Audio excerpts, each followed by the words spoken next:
speed ஆட்னா cell அவங்கள்ட்ட வாங்க டேய் செல்லு வாங்கினோட அவங்கள்ட்ட போய் அவங்க ஃபோன் வர அப்புறம் அவங்கள்ட்ட கட் பண்ணு வேக மாட்டான் அவன் சும்மா இருக்க மாட்டான் எடுத்து ஏன்னா போடுவான் வருவான் அந்த வேலையாக மாடு செல்லு மட்டும் வாங்க டேடி அவங்கள்ட்ட கொடுத்துட்டு அதுக்கதான் பாரு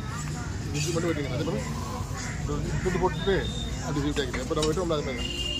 அவ்வளோதான் பரிதாகி வேணும் அப்படியே ஸ்டேஷன் போட்டு வரலாம்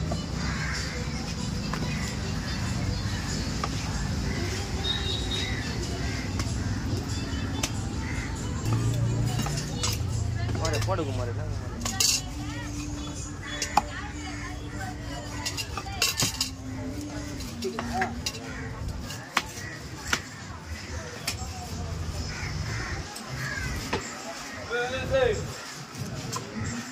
அப்படியே விட்டுறேன் வாழை இருக்கும் வாழை இருந்து கோடு போட்டு